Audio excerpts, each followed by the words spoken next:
오늘은 마태복음 5장 5절 산성수훈의 말씀을 가지고 하나님 말씀 함께 나누기 원합니다. 요즘 한국에서는 한 유명 배우의 학폭 논란으로 시끄럽습니다. 이 배우가 고등학교 시절에 친구들 몇 명과 함께 한 학생을 무자비하게 집단 폭행했다는 것입니다. 그 트라우마에 시달리던 피해자가 20년이 지난 시점에 이 배우의 학폭 사실을 폭로한 것입니다. 사실 폭력과 관련된 이슈는 우리의 일상적인 삶 속에서도 너무나도 수없이 빈번하게 접하게 되는 문제이기도 합니다. 운전을 하거나 길을 가다 시비가 붙기도 하고 가장 화목해야 할 가정에서도 폭력이 일어나기도 합니다. 저도 며칠 전에 운전 중에 갑자기 뛰어든 사람에게 빵 한 번 했다가 그 사람이 갑자기 돌멩이를 집어들고 쫓아오는 바람에 깜짝 놀랄 일도 있습니다. 거칠고 사나운 사람들이 참 많습니다. 쉽게 흥분하고 분노합니다. 성품이 따뜻하고 부드러운 사람, 유순하고 상냥한 태도를 지닌 사람이 그리운 시대입니다. 이런 사람을 흔히 온유하다라고 말합니다. 사람을 대할 때 거칠지 않고 포용력이 있는 사람입니다. 그런데 예수님께서 살던 시대에는 온유에 대한 이해가 지금과는 달랐습니다. 그 당시 온유라는 것은 비굴함이었고 나약함이었습니다. 노예처럼 힘없고 비천한 사람들이 억울한 일을 당해도 반발하지 못하고 침묵하는 모습이 당시 사람들이 생각했던 온유였습니다. 그래서 온유는 존경받는 덕목이 아니었고 오히려 굴욕적인 것으로 여겨지던 시대였습니다. 그런데 왜 예수님은 온유한 자를 복되다고 하시는 걸까요? 성경에서 말하는 온유는 우리가 생각하는 온유를 넘어서는 영적인 의미를 지니고 있기 때문입니다. 마태복음 11장을 보면 예수님께서는 스스로에 대해서 나는 마음이 온유하다라고 말씀하신 바 있습니다. 그런데 복음서에 나타나는 예수님의 모습을 보면 온유와는 꽤나 거리가 있어 보입니다. 어떤 신학자는 예수님은 독설가였다고 말합니다. 바리새인들에 대한 예수님의 비판을 보면 독설을 넘어 저주에 가깝습니다. 마태복음 23장을 보게 되면 한 장 전체가 바리새인들의 위선과 거짓에 대한 예수님의 저주로 가득 차 있습니다. 매 대목마다 이렇게 시작됩니다. 율법학자와 바리새파 사람들아, 이 위선자들아, 너희에게 화가 있을지어다. 이어지는 내용은 더 끔찍합니다. 너희는 지옥의 심판을 피할 수 없으며 의로운 자들이 흘린 모든 피가 너희에게로 돌아갈 것이며 너희 집은 버림받아서 황폐하게 될 것이다. 폭력적인 성향을 드러내신 일도 있습니다. 예루살렘 성전에서 장사하던 사람들의 상을 뒤집어 엎었던 사건입니다. 요한복음 2장 14절입니다. 예수는 성전뜰에서 소와 양과 비둘기 파는 사람들과 돈 바꾸어 주는 사람들이 앉아 있는 것을 보시고 노끈으로 채찍을 만들어 양과 소와 함께 그들을 모두 성전에서 내쫓으시고 돈 바꾸어 주는 사람들의 돈을 쏟아버리시고 상을 둘러엎으셨다. 성경을 보면 이 사건의 제목이 성전 정화 사건으로 기록이 되어 있지만 이것은 미화된 제목입니다. 정확히 표현하면 성전 난동 사건입니다. 유대인들이 그토록 신성하고 거룩하게 여겼던 성전 안에서 난동을 부렸던 초유의 사건이 벌어졌던 것입니다. 예수님께서는 가난하고 병든 사람들, 소외된 사람들을 불쌍히 여기셨고 그들의 아픔을 함께 아파해 주셨던 마음 따뜻한 분이셨습니다. 그렇지만 거짓과 불의에 대해서는 단호하셨고 가차없이 비판하셨으며 악에 대하여는 저항하며 싸우는 투사였습니다. 그래서 흑인 신학의 창시자인 제임스 콘 같은 학자는 복음이란 단순히 영원 구원의 메시지가 아니라 모든 불의와 억압으로부터 인간을 자유케 하는 해방의 메시지라고 말합니다. 종합적으로 봤을 때 예수님은 우리가 흔히 생각하는 온유라는 성품으로는 설명하기가 어려운 것입니다. 그럼에도 불구하고 예수님께서는 나는 온유하다라고 말씀하십니다. 예수께서 말씀하시는 온유는 단순히 성품을 뜻하는 것이 아니라는 것입니다. 여기서 온유는 하나님 앞에서 굴복하는 것입니다. 하나님 앞에서 자신의 뜻이 완전히 꺾여버린 상태를 성경은 온유라고 말하고 있습니다. 야생마를 길들이는 장면을 보신 일이 있으실 것입니다. 사람에게 한 번도 통제를 받아보지 못한 야성적인 본능을 가진 야생마 위에 카우보이가 올라탑니다. 야생마는 지금까지 단 한 번도 누구에게도 내어준 적 없는 자신의 등에 올라탄 카우보이를 떨어뜨리기 위해서 이리 뛰고 저리 뛰며 온갖 몸부림을 다합니다. 앞발을 번쩍 들고 뒷발로 일어나기도 하고 온몸을 뒤흔듭니다. 힘이 다할 때까지 미친 듯이 뛰며 발버둥을 칩니다. 발버둥 치는 야생마에서 떨어지면 그는 야생마의 주인이 될 수 없습니다. 야생마를 길들일 수 있는 유일한 길은 아무리 미친 듯이 발버둥을 쳐도 야생마의 등을 지키는 일입니다. 야생마가 지쳐서 더 이상 움직일 힘이 없을 때까지 올라타면 결국 카우보이는 야생마의 주인이 됩니다. 고삐를 진 주인이 가라고 하면 가고 화살이 비오듯 쏟아지는 적진이라도 달려갑니다. 더 달리고 싶어도 주인이 고삐를 당기면 섭니다. 누구의 통제도 받지 않던 야성적인 본능이 이제는 오직 주인의 통제 앞에 순응하는 충성스러움으로 변화된 것입니다. 이것이 바로 성경이 말하는 온유의 의미입니다. 우리말 온유로 번역된 헬라어 프라테우스는 그 본래의 의미가 야생마를 길들이다 라는 뜻을 가지고 있습니다. 사실 우리는 어떤 의미에서 보면 야생마와 같은 존재였습니다. 누구의 통제도 받지 않던 자유로운 인생을 살았습니다. 고집스럽고 내 생각이 가장 옳고 남의 말에는 콧방귀도 뀌지 않는 이기적인 사람들이었습니다.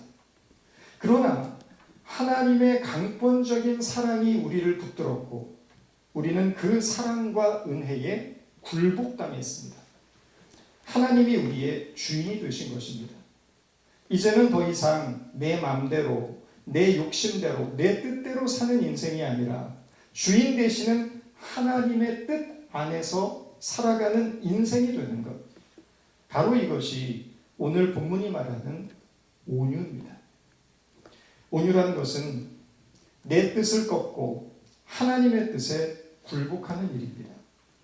예수님이 스스로를 온유하다라고 하셨던 것은 부드럽고 따뜻한 성품을 가지셨기 때문만이 아니고 자신의 뜻을 꺾고 하나님의 뜻 앞에 복종하셨기 때문입니다.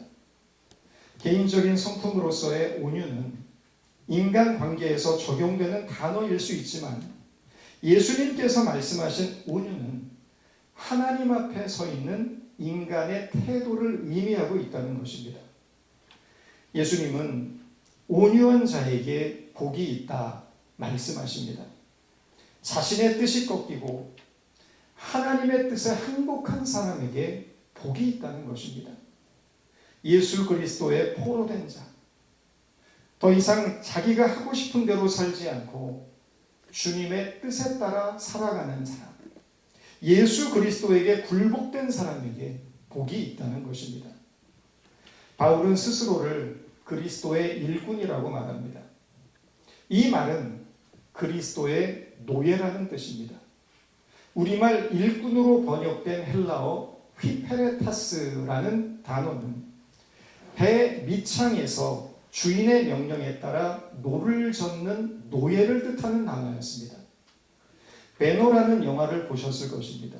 이 영화를 보면 주인공 베너가 로마 제국의 노예로 끌려가서 전투를 수행하는 배 밑창에서 노젓는 장면이 나옵니다. 그 노예들의 발목에는 쇠사슬이 줄줄이 묶여 있습니다. 배가 침몰해도 노예들은 도망칠 수 없습니다. 침몰하는 배와 함께 운명을 같이 하는 것입니다. 침몰하는 배와 운명을 함께하는 노예, 이것이 바로 회페레타스의 뜻입니다. 바울이 스스로를 그리스도의 노예, 즉 회페레타스라고 말하는 것은 그리스도와 운명을 함께하겠다는 뜻입니다. 바울의 본래 이름을 기억하십니까? 바울의 원래 이름은 사울이었습니다. 사울은 위대한 자, 큰 자라는 뜻입니다. 그런데 예수님을 만난 후에 그의 이름이 바울로 바뀝니다. 바울은 작은 자, 별 볼 일 없는 자라는 의미를 갖고 있습니다. 성경에 보면 바울의 이름이 왜 바뀌게 되었는지 따로 설명하고 있지 않습니다. 사도행전 13장 9절부터 갑자기 사울의 이름이 바울로 바뀝니다. 예수님을 만나기 전 바울은 아주 잘 나갔던 사람입니다. 난지 8일 만에 할례를 받은 정통파 유대인이고 민족주의자였고 동시에 나면서부터 로마의 시민권을 갖고 태어난 특권층이었습니다. 당대 최고의 지식인이었던 가말리엘의 문화에서 그의 제자가 돼서 수준 높은 교육을 받은 엘리트였고 헬라 철학과 히브리 사상에 능통했던 율법 학자이기도 했습니다. 바울은 스스로를 의롭게 여겼고 교회를 박해하며 예수 믿는 사람들을 잡아들이는 일에 열심을 다했습니다. 그러나 다메섹 도상에서 부활하신 주님을 만난 순간에 그의 삶은 완전히 뒤바뀌게 됩니다. 자랑하던 모든 것들이 배설물처럼 여겨지게 되었고 오직 그리스도의 십자가만을 자랑하는 사람이 되었습니다. 그는 스스로 이름을 바울이라 고칩니다. 큰 자, 능력자에서 작은 자, 별 볼 일 없는 자로 바뀌게 된 것입니다. 사울이 바울이 된 것은 단순한 이름의 변화가 아니라 정체성과 삶의 변화를 의미하는 중요한 사건입니다. 고린도전서 15장을 보면 바울은 스스로에 대해서 이렇게 말합니다. 나는 사도 중에 가장 작은 자요 사도의 자격도 없는 자라. 에베소서 3장에서는 이런 말을 합니다. 모든 성도들 가운데 지극히 작은 자보다 더 작은 나. 휘페레타스, 노예에게 무슨 위대함이 있겠습니까? 이후로 바울은 평생토록 스스로에 대해서 자부심을 갖지 않았습니다. 그 무엇도 자랑하지 않았습니다. 자기에게 어떤 능력이 있다는 것 자체도 부인합니다. 나같이 별 볼 일 없는 것을, 나같이 자격 없는 사람을 하나님이 구원하셨고 나를 통하여 하나님의 일을 하신다는 사실에 언제나 감격해할 뿐이었습니다. 그래서 바울이 온유한 자가 되는 것입니다. 예수 믿으면서 잘난 체하는 분들을 많이 보게 됩니다. 물질을 자랑하고 자기의 업적과 공로를 자랑합니다. 신앙의 허세입니다. 자기의 뜻이 꺾이고 굴복당한 사람에게 어떻게 자랑이 있을 수 있겠습니까? 온유한 사람은 허세를 부리지 않습니다. 잘난 척하지 않습니다. 자신이 얼마나 쓸모 있으며 능력 있는 사람인지 내세우지 않습니다. 온유한 사람은 자기를 부인하고 남을 나보다 낮게 여기고 하나님이 나를 통해 일하고 계심에 대한 자부심보다 자격 없는 나에게 임하신 하나님의 사랑에 대해서 감사할 뿐입니다. 사람이 온유해지는 것이 쉽지가 않습니다. 주체적인 사람, 똑똑한 사람, 잘난 사람 되는 것이 오히려 쉽습니다. 그러나 온유한 사람이 되는 것은 어렵습니다. 그런데 살면서 보니까 하나님을 믿는 성도가 온유해지는 때가 있습니다. 언제이겠습니까? 영혼의 어두운 밤을 지날 때입니다. 나의 잘남과 열심과 능력을 믿고 살아가다가 인생에 예기치 못한 폭풍우를 만나게 될 때 우리의 몸과 마음이 많이 상합니다. 많은 억울함과 상처를 받고 어려움을 겪습니다. 자존심이 무너집니다. 바로 그 영혼의 어두운 밤을 통하여 하나님께서는 믿는 성도들을 온유한 자로 다듬어 가십니다.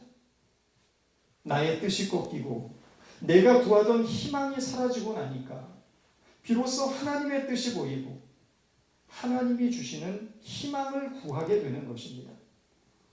큰 슬픔과 아픔을 겪었던 어떤 성도께서 언젠가 저에게 이런 말씀을 해주셨던 것이 기억이 납니다. 처음에 그 일을 겪게 되었을 때는 너무 절망스럽고 답답한 마음에 하나님, 도대체 하나님의 뜻은 어디에 있는 것입니까? 라고 기도를 했는데 시간이 흐를수록 그 기도가 나는 하나님의 뜻 안에 있는가? 라는 것으로 바뀌게 되더라는 것입니다. 이 고백은 우리의 신앙이 성숙해가는 중요한 포인트입니다.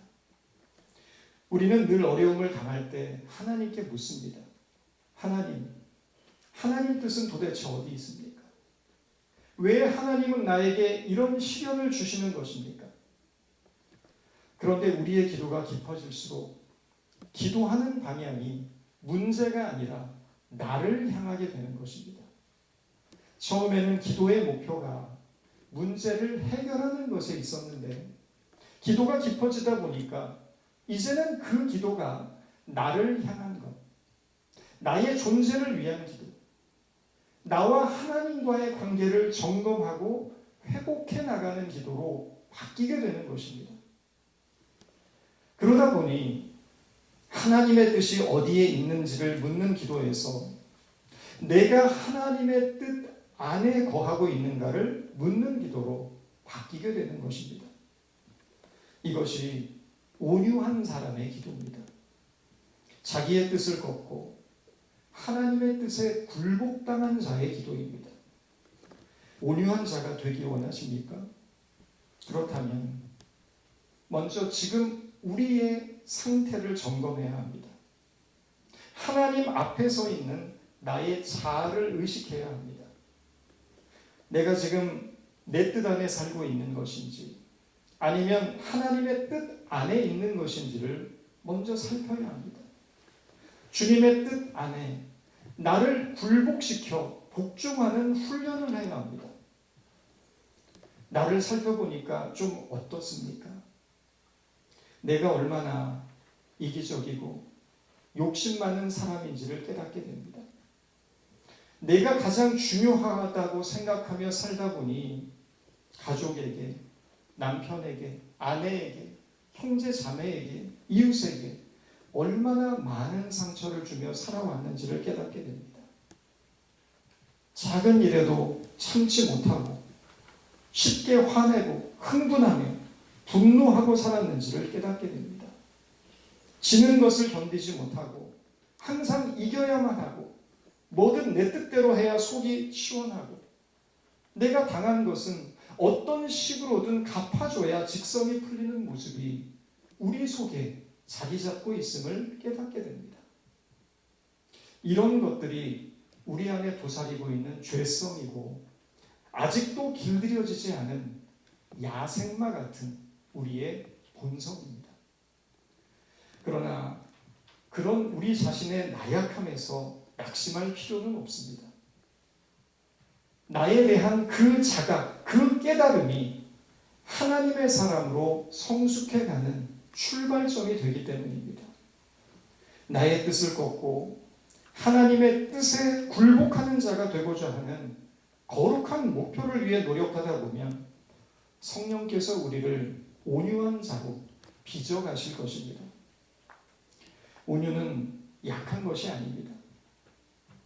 온유는 마치 거인이 어린 아이를 안고 있는 것과 같습니다. 거인은 큰 힘을 가지고 있지만 그 힘을 극도로 절제하여 어린 아이를 부드럽게 감싸줍니다. 온유는 힘이 없는 상태가 아니고 오히려 힘을 가지고 있지만 그것을 절제하고 통제할 줄 아는 모습입니다. 온유한 사람은 약해서 참는 것이 아니라 힘을 가지고 있으나 그 힘을 주님의 뜻에 따라 사랑을 이루고 평화를 이루기 위해 다스릴 줄 아는 사람입니다. 온유에는 완성이 없습니다. 우리가 하나님 나라에 가는 그날까지 끊임없이 애쓰고 노력할 뿐입니다. 그런 우리의 애씀과 노력을 기뻐하시고 하나님께서 허락해 주시는 복이 있습니다. 그 복이 무엇입니까? 온유한 자는 복이 있나니 무엇을 주신다고 합니까? 땅을 주신다고 합니다. 그 땅이 무슨 땅일까요?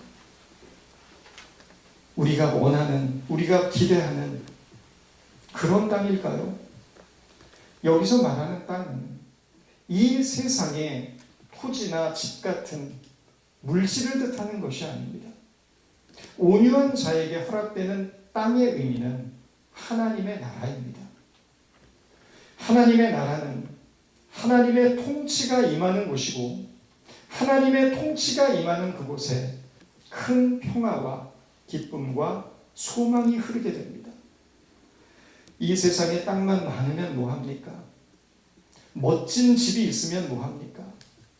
그 심령 안에, 그 영혼 안에 평화가 깃들지 않으면 아무리 많은 땅과 재산이 있어도 그것은 결국 그에게 재앙이 되고 말 것입니다. 중요한 것은 우리의 마음에 하나님의 나라가 임하는 것입니다. 우리는 여전히 부족하고 온유를 다 이루지 못하는 불완전한 존재이지만 그럼에도 주님께 우리의 삶을 내어드리며 온유한 자가 되기 위해 성령의 도우심을 구할 때 하나님께서는 우리에게 평화와 기쁨과 소망이 넘치는 영원한 나라를 기업으로 주실 것입니다. 이것을 믿고 나아가는 저와 여러분 모두가 되기 바랍니다. 기도하겠습니다. 하나님, 오늘 말씀을 통하여 온유를 가르쳐 주시니 감사합니다. 내 뜻과 고집을 꺾고 주님의 뜻에 굴복당할 수 있는 자가 되게 하시고 힘을 가지고 있으나 절제하며 사랑과 평화를 이루는 삶을 살아가게 하옵소서. 우리의 연약함을 아시는 주님, 우리를 성령으로 빚으셔서 날마다 온유한 자로 다듬어 가시고 약속하신 하나님의 나라, 평화와 안식의 땅을 기쁨으로 누릴 수 있도록 도와주옵소서. 예수님의 이름으로 기도드렸습니다.